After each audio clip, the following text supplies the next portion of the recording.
नमस्ते, जय धन्वंतरी।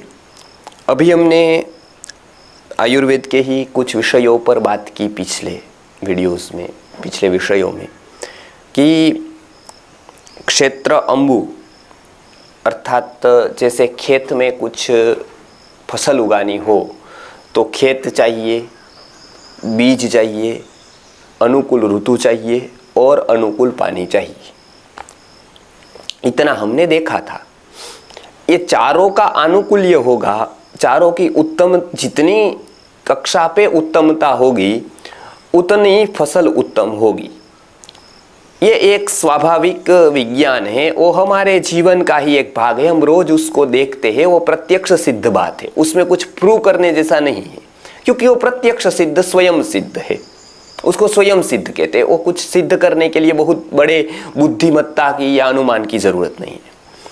उसी तरह से महर्षि सुश्रुत ने शारीर स्थान में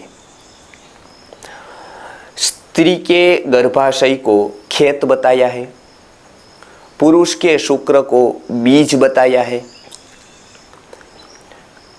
रस, जो आहार से रस बनता है वो रस को जल बताया है, और अनुकूल काल को, समय को वो ऋतु बताया है। जैसे वो कुछ अनुकूल पीरियड्स होते हैं, टाइम होते हैं, उसको उन्होंने ऋतु बताया है, ये समय को, काल को, टाइम को। अब आज हम बात करेंगे सबसे पहले क्या चाहिए, तो अधिष्ठान चाहिए। कोई भी कार्य करना हो तो 5 कारण चाहिए, ऐसा भगवद गीता में बताया है भगवान श्री कृष्ण ने। अधिष्ठानम तथा कर्ता करणंच पृथक विदम विविधाश्च पृथक चेष्टा दैवम चैवात्र पंचमम। कोई भी कार्य करना हो तो अधिष्ठान अर्थात जहां पर कार्य होना है वो भूमि, वो क्षेत्र तैयार होना चाहिए, वो प्लेस। तो यहाँ पर एक गर्भ का निर्माण है, वो गर्भाशय में होने वाला है, उसका पूरा पोषण होने वाला है, वो जगह है, वो गर्भाशय है। अब उसके ऊपर महर्षि सुश्रुत ने बताया कि जैसे हम किसी घर पे रहने जाते हैं तो उसको सफाई करते हैं, एक प्रकार की उसको साफ सफाई करते हैं, उसको क्लीन करते हैं, और उसके बाद उसमें हम अपना निवास करते हैं। उसी तरह से गर्भाशय की शुद्धि बताई है यहाँ पर। अब वो कैसे होती है वो तो हमने विचार किया कि जैसे शुद्धि के अलग अलग प्रकार होते हैं। जैसे वस्त्रों की शुद्धि धोकर होती है, उस तरह से धोकर होती है वस्त्रों की शुद्धि, जैसे हम धोते हैं, वॉश करते हैं। लेकिन सभी प्रकार के में जरूरी नहीं है कि शुद्धि धोकर ही हो, वो हम समझ सकते हैं, क्योंकि बहुत चीज़ें धोई नहीं जा सकती है, बहुत चीज़ें प्रत्यक्ष भी नहीं होती है, तो उसका शोधन अलग अलग प्रकार से होता है। तो आज हम देखेंगे गर्भाशय शुद्धि कैसे हो और उसके लिए क्या बताया है। तो गर्भाशय शुद्धि के लिए रज शुद्धि बताया है, क्योंकि वो जुड़ा हुआ है, वो इंगित करता है कि गर्भाशय कितना प्रबल है, दुर्बल है, रोगी है, निरोगी है। तो उसके लिए स्त्रियों को मासी अर्थात हर एक मास में रजस्राव होता है।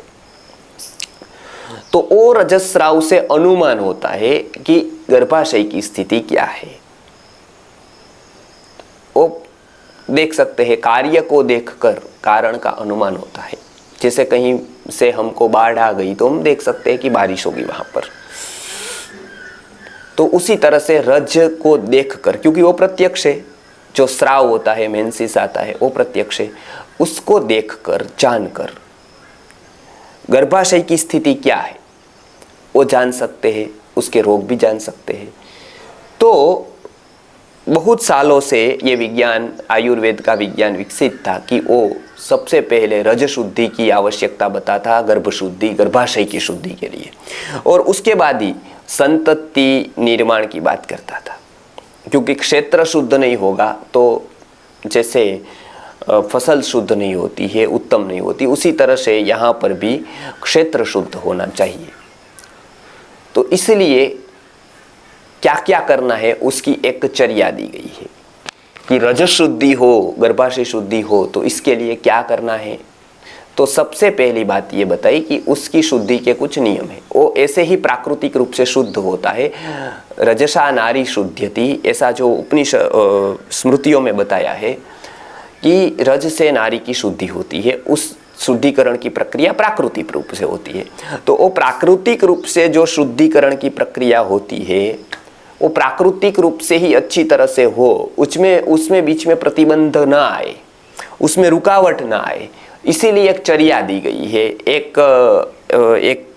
कुछ नियम बताए गए हैं। वो नियमों का नाम रजस्वला परिचर्या है, रजस शुद्धि परिचर्या है, दोनों कहते हैं उसको। रजस शुद्धि के लिए जो हम फॉलो करते हैं, हम जो उसको आचरण करते हैं, उसको रजस शुद्धि की परिचर्या, रजस्वला परिचर्या कहते हैं। वो बहुत ही डिटेल में सुश्रुत में भी दी है। भाव प्रकाश नामक ग्रंथ में तो बहुत मनोहर मनोरम्य श्लोकों में उसका वर्णन भाव मिश्र जी ने किया है। तो क्या क्या परिचर्या है वो हर एक स्त्री को, हर एक बहन को और हर एक पुरुष को भी जानना आवश्यक है, क्योंकि तभी वो सपोर्ट कर पाएंगे, वो परिचर्या के लिए स्त्री को समझा पाएंगे और स्त्री उसका आचरण कर पाएगी। क्योंकि ये बहुत ही जानने जैसा मनोवैज्ञानिक और वैज्ञानिक विषय है। इसमें विज्ञान से भी ज़्यादा, भौतिक विज्ञान से भी ज़्यादा मनोवैज्ञानिक बातें हैं। इसीलिए आज प्रायः दुख होता है ये कहने पर कि इतने वैद्य और आयुर्वेद का इतना प्रचार होने के बावजूद भी हमको YouTube पर एक भी वीडियो नहीं मिला कि जो रजत परिचर्या का आयुर्वेद की दृष्टि से उसमें निरूपण किया गया हो। या तो ये धार्मिक दृष्टि से बहुत लोग बताते रहते हैं कुछ भी, या तो फिर ऐसा कुछ होता ही नहीं है, ऐसा बताते रहते हैं मॉडर्न लोग। लेकिन उसकी साइकोलॉजिकली, मनोवैज्ञानिक दृष्टिकोण से यदि उसका विचार किया जाए तो ये बातें बहुत ही सत्य प्रतीत होती है। जब हम मन के स्तर पर कुछ विचार करते हैं तब, यदि स्थूल विचार करते हैं तब तो किसी में भी कुछ नहीं है, तब तो आप कोई भी रोगों का ही प्रमाण नहीं दे सकते। कोरोना जैसा रोग जैसे अभी आया है मानो, तो उसका भी कोई स्थूल रूप से तो दिखता ही नहीं है, तो उसका कोई अस्तित्व स्थूल तो है नहीं। तो स्थूल रूप से विचार करेंगे तो आप उसको भी नकार देंगे। किसी भी प्रकार के रोग जो इस प्रकार के संक्रामक होते हैं या इस तरह से होते हैं उसका नकार देंगे। एक उदाहरण देता हूं मैं। तो ये जो परिचर्या दी गई है उसको उस रीत से समझना पड़ेगा, पूरी परिचर्या को, और जो समझकर आचरण करेगा तो उसको तो अपने जीवन में, अपने शरीर पर और अपने मन में ही ये फर्क दिखना शुरू हो जाएगा। रजस्वला परिचर्या का उत्तम संतति के हेतु वो बहुत ही उपयोगी होगा। तो इसलिए जो महर्षि ने भाव प्रकाश नामक ग्रंथ में, भाव मिश्र जी ने वो सुश्रुत संहिता नामक ग्रंथ में, महर्षि सुश्रुत ने जो रजस्वला परिचर्या का विधान किया है, जो रजस्वला परिचर्या बताई है, उसकी हम कुछ बात करेंगे। जो बहुत कुछ परंपरा में है और बहुत कुछ का विकृत स्वरूप है जिसको प्राकृत करना पड़ेगा, और बहुत कुछ ऐसी बातें हैं जिसका कोई कहीं पर प्रमाण नहीं है, वो छोड़ देनी होगी। तो इस विषय को लेकर हम फिर देखेंगे कि किस बातों का प्रमाण है, कौन सी बातों का व्यवस्थित रूप से आचरण करें, कौन सी कहाँ पर भ्रांतियाँ है और कौन सी बातें छोड़ देनी है। तो ये आयुर्वेद की संहिता को, सुश्रुत संहिता को, भाव प्रकाश संहिता को सामने रखकर हम वो बातें रजस्वला परिचर्या की करेंगे। तो इसमें हम उत्तम गर्भ के निर्माण हेतु रजस शुद्धि आवश्यक है। रजस शुद्धि करने के लिए रजस्वला परिचर्या, रजस शुद्धि परिचर्या आवश्यक है, इसीलिए उसका निरूपण करेंगे। नमस्कार, जय धन्वंतरी।